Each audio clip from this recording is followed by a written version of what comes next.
Here we have another of my large mountain maples, just the ordinary straight Acer palmatum.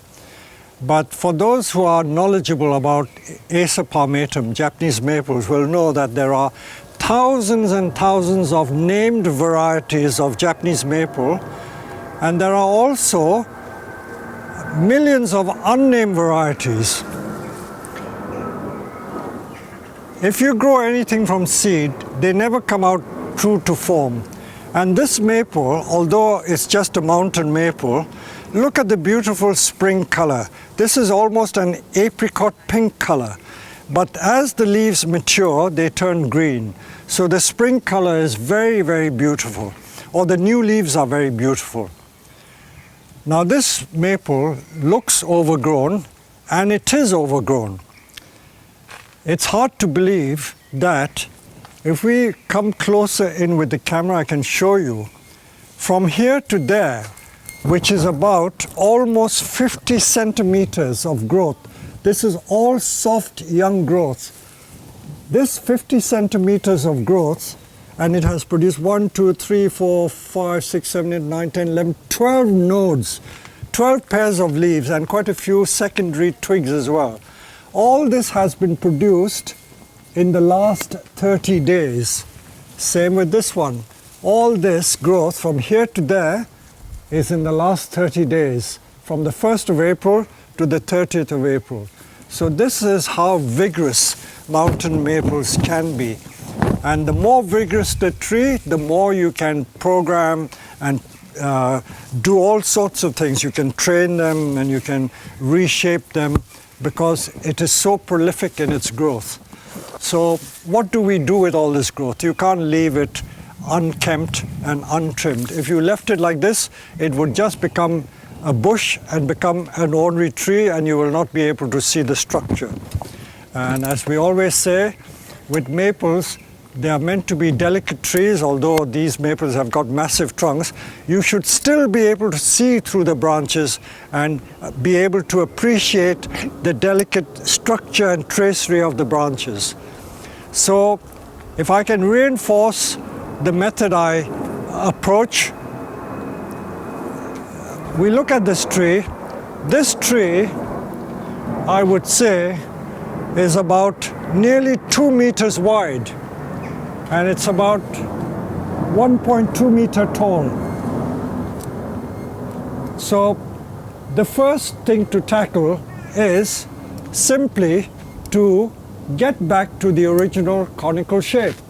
So I will just prune very roughly the conical shape.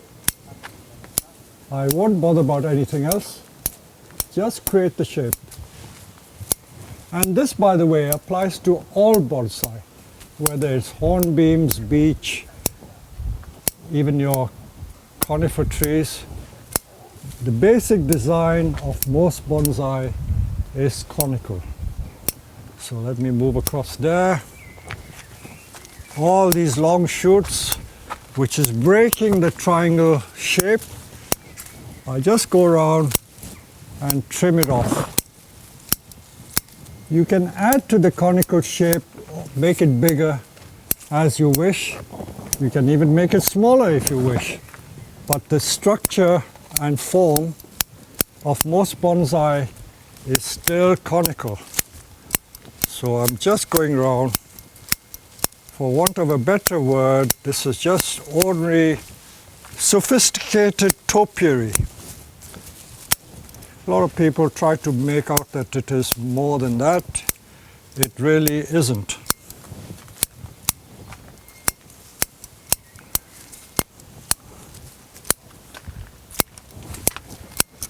So you've got to go all around the tree. It's not just important to trim the front, but you've got to do the back and the sides, what we call short back and sides, as they say in this country.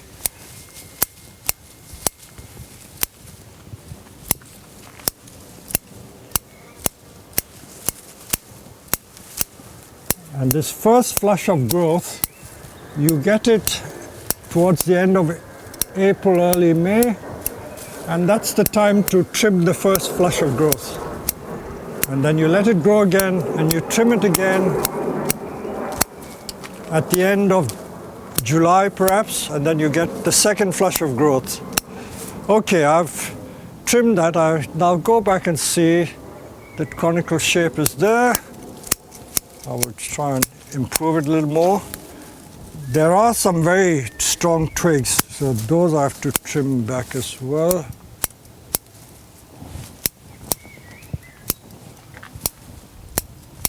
Mind you, not all maples are strong. If you grow them well, they will go strong. Also, if you grow them in too shallow a pot, you stress the maple, so you may find it difficult to get very strong growth.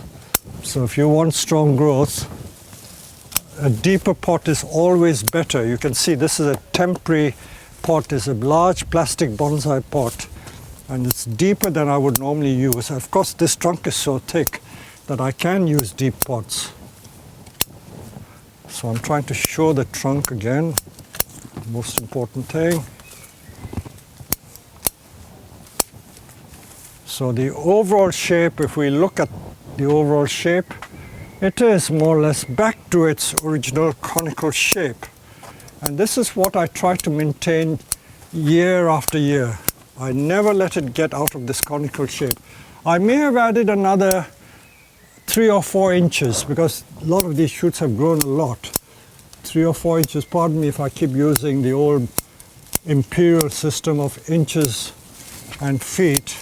Our American friends appreciate it, but those of you who are metric, I somehow have got used to imperial so long that I find it hard to think in metric terms.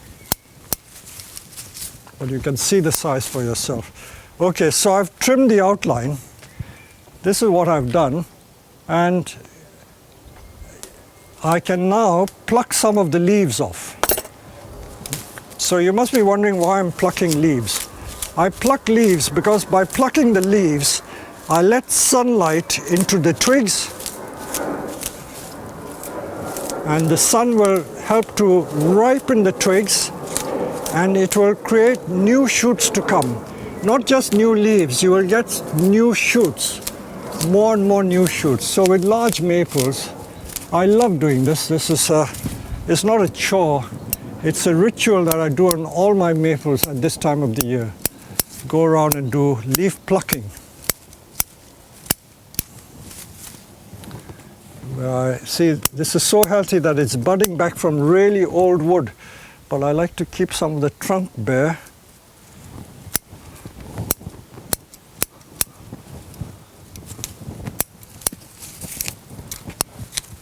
So letting light into the twigs to strengthen the twigs, ripen the wood. And by doing this, I'm going to get more twigs and more leaves as well.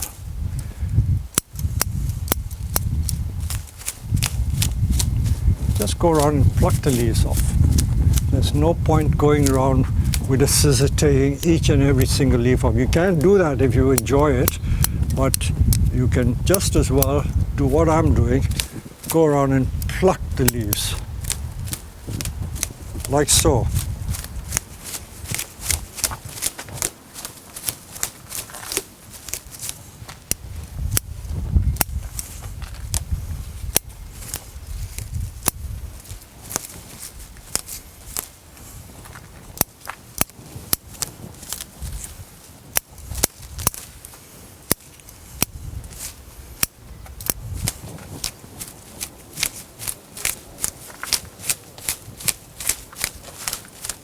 Don't worry, you won't damage the twigs. The twigs are quite strong.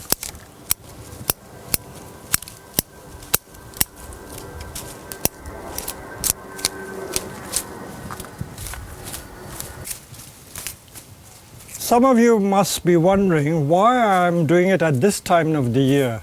I could have done it when the leaves and the shoots were beginning to get long, but again there's a reason why I've left it after the shoots have become like 30 to 50 centimeters long.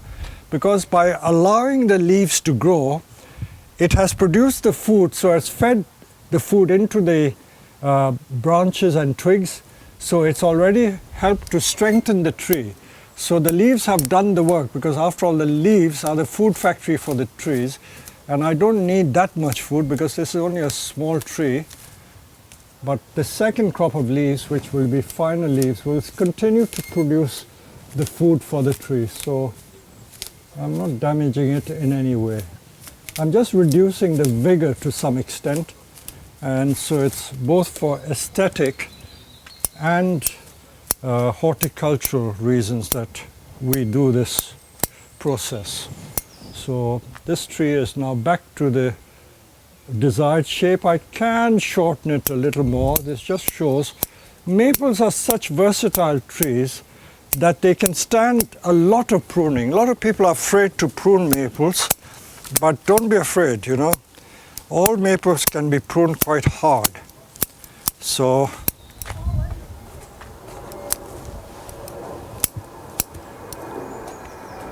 I made it much tighter.